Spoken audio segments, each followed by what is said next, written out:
Hello, I'm Michael Killen, and my guest today is Joe Stagner. He is the Executive Director of Sustainability and Energy Management for Stanford University. And I'm going to ask him a series of questions about Stanford's climate, energy, sustainability strategy. I want to take a look at how it started, the development of the strategy, the plan. What is the status right now, and where does Stanford plan to take that plan? Joe. Pleasure to meet you, Michael. Oh, it's a pleasure to meet you. Thank you for being my victim tonight. My pleasure. No one's ever a victim. Everyone seems to enjoy their time here. Now, I was wondering, when did Stanford decide to take a real hard look at climate change, maybe, energy usage, water usage at the university? Well, starting in the 1990s, the university started a bunch of energy conservation measures in buildings, changing lighting out, putting vending misers on Coke machines, doing energy efficiency projects in buildings. So it was general energy efficiency and didn't have the term sustainability attached with it. But in the late 90s and early 2000s, as you know, the world began to see and understand better the effects of climate change and the pending problem that was presenting.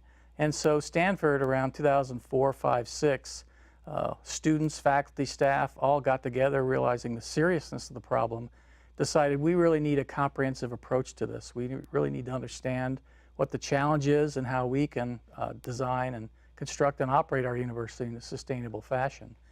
So in 2006, they decided that the best way to do that would to take those departments at the university that are responsible for designing, building and operating buildings and energy and water and transportation systems and put them all together under one department to facilitate good communication, collaboration, and challenge that department to devise options to do this in a more sustainable way. Did this include the academics? Yes, the academics were some of the great leaders that really prompted administration to do more in this, gave the administration ideas about the kind of challenges we face and the kind of folks we would need to tackle it. Like who? Steve Schneider? Oh, Steve Schneider was definitely part of it. And Jeff Kosseff and Buzz Thompson of the Woods Institute, sure. Are they gone now? No, they're still there. They're not directors of Woods anymore. After laboring for a decade to make great progress, they've now handed over, to exactly Chris Fields and others that work. But they put in a lot of good effort, and I worked a lot with them. And they were two of the fellows I interviewed with in 2007 to come there. Yeah. What is Jeff and Buzz doing?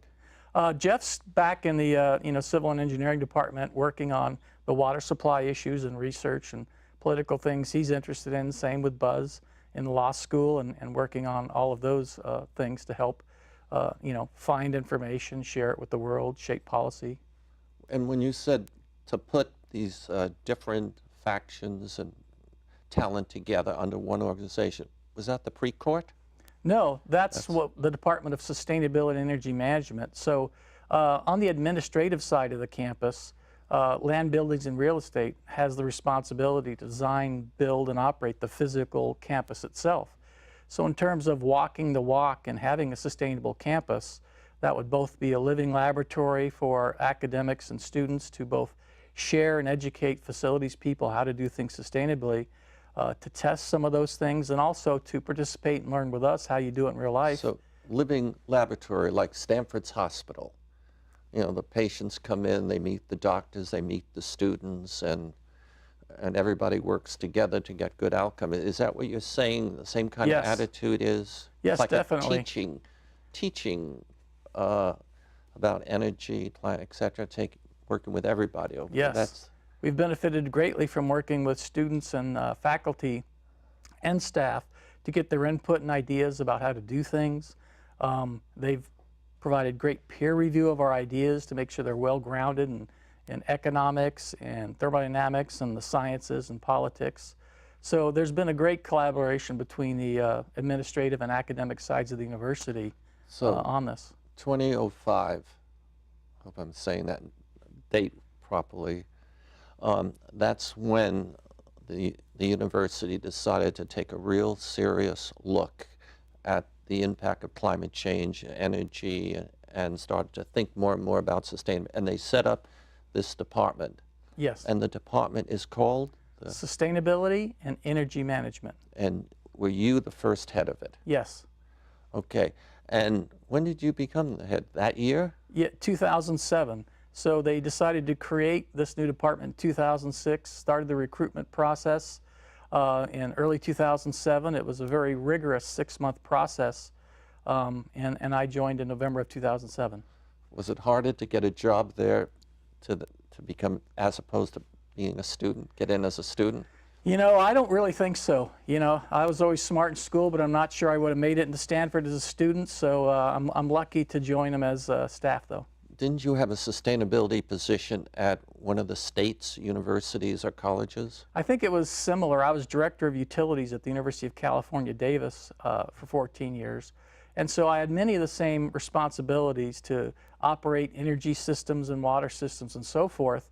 And just like Stanford, UC Davis was starting to move in the path of sustainability, find out, you know, how can we do this more sustainable?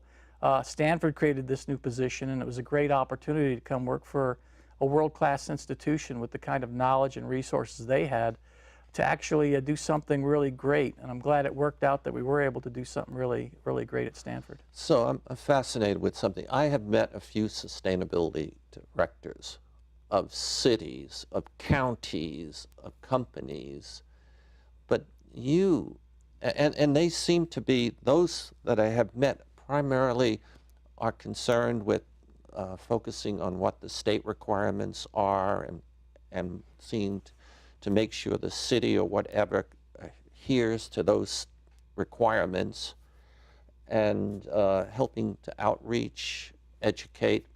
But you also seem to have power, real power. You got the energy systems of the whole university under you.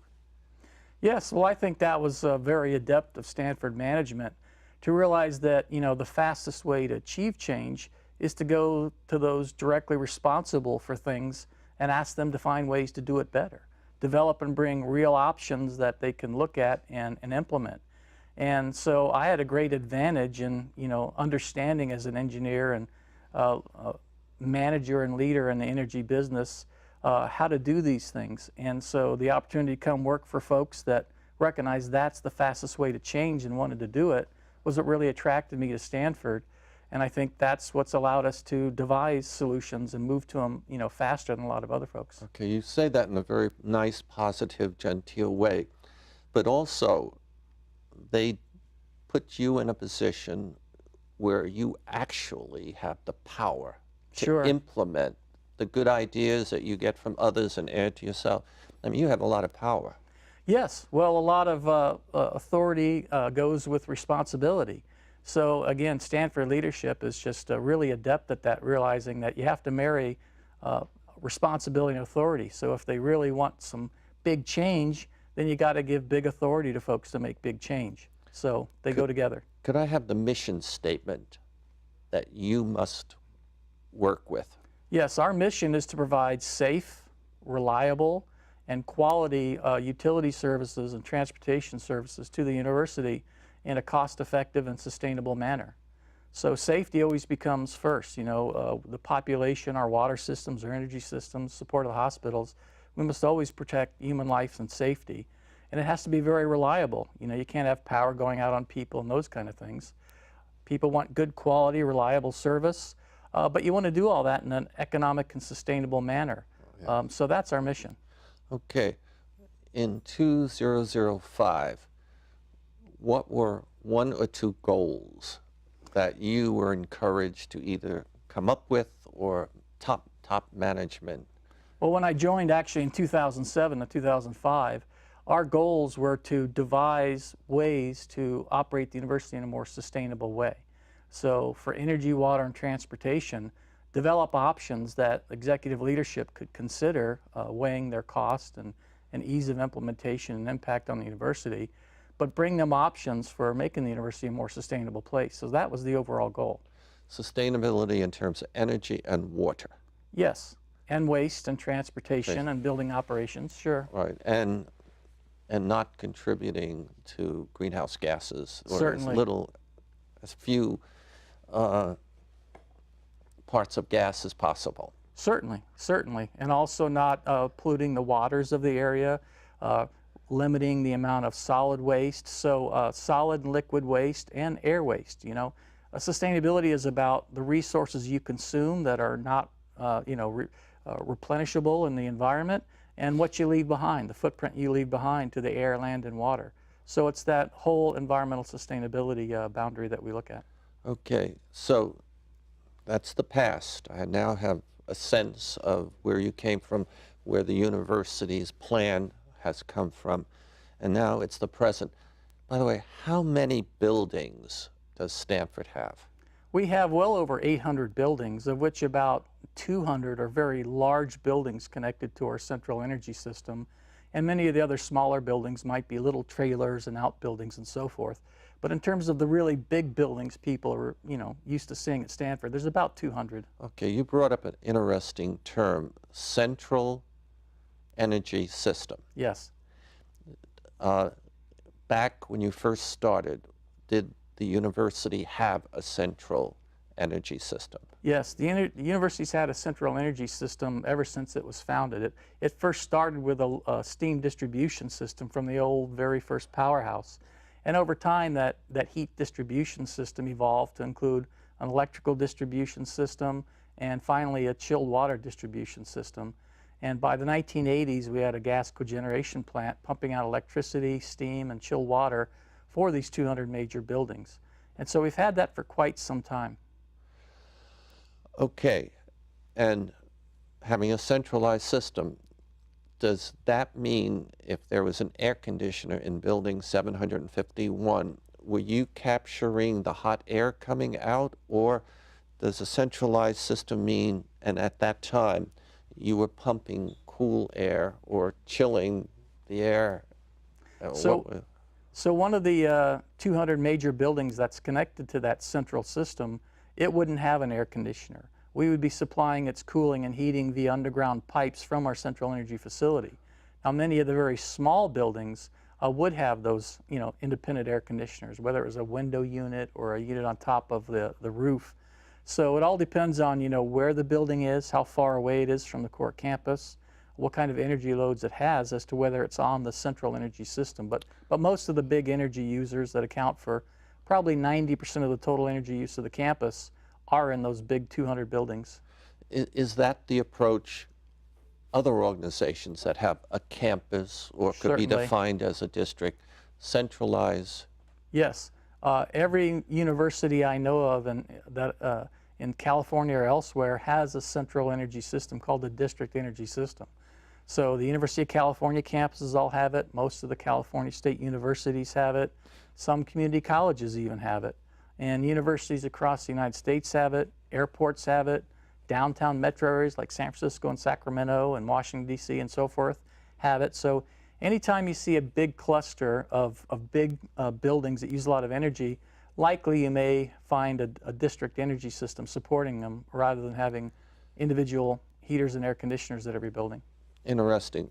Just an aside, you and I are doing 2 half-hour shows together. This is number 1, and then we're going to produce a second interview. In the second interview, I'd like you to help us do something. I have heard from a major energy company, one of their employees said to me, you and Stanford have the most advanced heating, cooling, electrical, water efficiency system of anybody. And maybe I did not articulate that properly. Maybe I left out. Sounded pretty clear to me. Okay, so in the second segment of the second part 2, I would like you to help us understand what in the world they're talking about. How could you possibly, anyone have the most advanced system in this particular area? And for me to be so lucky and to live nearby and to learn from you. So we're in the present right now. Could you share a couple of your goals right now? Sure. So our new energy system, which we call SESI, S-E-S-I, the Stanford Energy System Innovations Project, that was completed in March of 2015 and brought online. So our current goals are to continue to operate it and to make sure it delivers on its promises. So it's one thing to have a great idea and then spend $500 million to install it. You want to make sure it operates right and it fulfills its promises. So when we built the system, we installed the systems that allow us to track how it performs and to constantly look backwards and measure its performance against what we had hoped it would do and what the optimum thing to do would have been. And we've been able to prove and show our board and others through independent audits that the system is actually exceeding its expectations. So making sure the system stays reliable and fulfills its promises is the current job one. And of course, safety and quality and all those other things I mentioned in our mission are always paramount. So that's what we're doing. We're also looking, towards the future to find out what can we do to enhance the system. We had a number of ideas when we first conceived the system to make it even better, and we decided not to bite off everything at once, but rather get this core new system installed, and then it was done and we were sure it's operating good, start to then further study and proceed on with these potential enhancements to go fully down the road to sustainability. When the university decided to invest $500 million in this new energy system, when was that? When? The board officially approved it in December of 2011. We started design immediately in 2012. In October of 2012, we started physical construction, and 30 months later, in March of 2015, the system was operational. Okay, and a moment ago, you said your system was audited, I guess, and you had to submit, of course, details on progress, lack of progress, whatever, to the board. Right. What kind of, what were some of the benchmarks? What were some of the accomplishments? And maybe you could compare it to, California has its Sure. goals for reducing greenhouse gas emissions, and are you tracking them? Are Yes. you ahead of them, behind the state, or what? Yes, when the project was conceived in 2010 and 11, and the board approved it, it was assumed that we would be able to reduce our greenhouse gas emissions, 50 or 60%, because it's mainly an electric system that's fed by electricity from PG&E. And as you know, PG&E's electricity is pretty clean by national standards, and state renewable portfolio standard requirements are that it get even cleaner by 2030 to 50% renewables. So we knew even if we used PG&E electricity that we would have a great reduction in greenhouse gases. We also knew that we would save a tremendous amount of the campus's drinking water as part of it, which I'll explain in part two. And so that was the first thing is, are we achieving what we had promised to the board in 2011? Now, those goals for that project, as you mentioned, they put us decades ahead of state and national and international goals for climate change, for reducing our greenhouse gases. We were pleasantly surprised after the board approved this and we got to building it that we're able to get direct access to California electricity markets, and we're able to select our electricity, the kind we want. It's very similar to the community choice aggregation changes that have happened from Marin County all the way down to Santa Clara County, where communities can now choose their power. So Stanford won that right to do that in December of 2012. And so knowing that we could go out and get electricity even cleaner than PG&E's, that increased our goals for greenhouse reduction accordingly. So those were the standards we sought to meet. And the audit shows that we have exceeded those. We're a little bit more efficient overall than we thought, and we're about 10% cheaper than we thought we would be because we're able to get this direct access power. And our sustainability is also 10 to 20% better than we thought. Okay. Do you use Constellation to get your... Constellation was one of our first energy service providers. We recently changed and now we use Calpine. They're our current energy service provider. Calpine. Yes, but again, they don't necessarily supply our electricity. They're our scheduling coordinator and energy service provider, and our contract with them says that the university will decide what electricity sources it wants, and then they execute and deliver that to us. I didn't quite understand that. They provide electricity for you. They're basically the broker.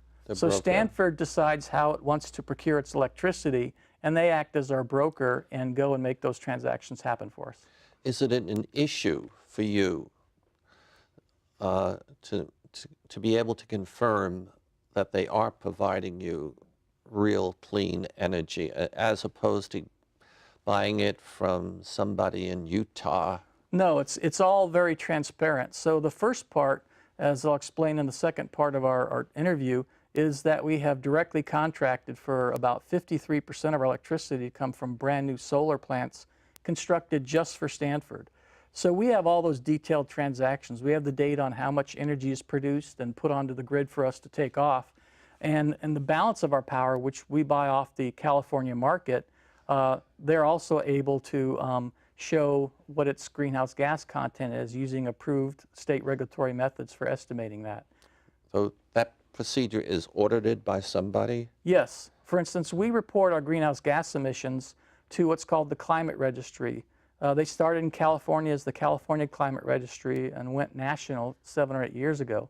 Since 2006, Stanford has voluntarily reported our greenhouse gas emissions according to their protocol. They're approved by several states and Canadian provinces to develop these protocols, and a third party audits us. So we actually use a third party to certify our emissions, and then they're reported publicly through the Climate Registry. Good.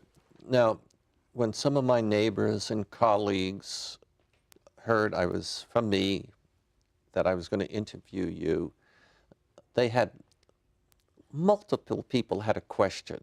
Okay.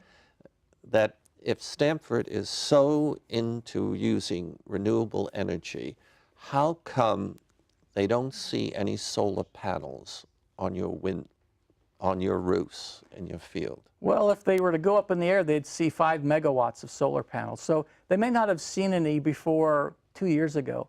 But when we got the right to procure our own electricity, one of our goals was to install as much on-campus photovoltaic power as we could. So we did a full survey of all of our buildings, where our trees were, which buildings were historic and had certain roofs, and we maximized how much solar we could put on our roofs. And so we actually have almost 5 megawatts of brand new photovoltaic power put on our roofs in 2016.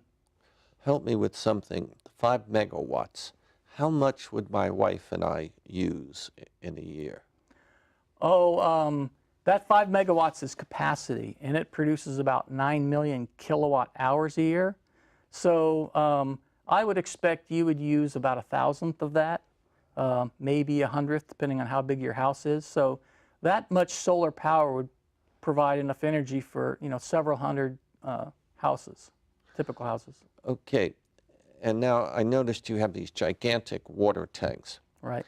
And so you buy electricity on the open market, and you have some contracts with solar farms, I guess, and then you have your own solar panels. Right. And what happens in the nighttime? Your tanks are storage, energy storage? So 2 things. For our heating and cooling part of our energy loads, we can use electricity produced in the daytime to make hot and cold water and store it in those big tanks for release at night. It actually works just the opposite, though. Even though there's a lot of solar and renewables on the market, power is still most expensive in the daytime and less costly at night. So we still use the most economic power at night to do a lot of our work of making hot and cold water. And in the peak of the day, when the California grid is facing the most of its strain, we don't use electricity from the grid. For heating and cooling, that is, we release it from our thermal storage in the daytime. It's both the most economical and it's what the grid operators want. When it comes to electricity, of course, you can't have solar power keeping the lights on at night at Stanford because we don't have any electricity storage directly. We are looking and have studied quite a bit adding electricity storage to campus, batteries and that kind of thing, for that potential future. But we don't have batteries on campus yet. So it's a strange thought to a lot of people, and correct me now, that you have these gigantic water tanks, and they really are loaded with energy. Yes. And in the daytime, you're using some of that water. I guess you're letting it out, and it's going places, and maybe it's turning things or affecting other things, and it's making electricity. No, the No? water does not make electricity. The movement of it? Or No. the heat? No, what we have is cold water, about 42 degrees, stored in one tank, and we have hot water, about 160 degrees, in another tank. So if we need to cool a building in the daytime, we'll actually consume electricity to run a pump and circulate that 42-degree cold water around campus to cool buildings. Likewise, the hot water, if we need hot water for heating or showers or cooking or laundry, we'll use electricity to pump some of that hot water through our piping loop around campus to the buildings, and they'll take the heat they need for this. Oh, so the water is, the temperature of the water is key. Yes.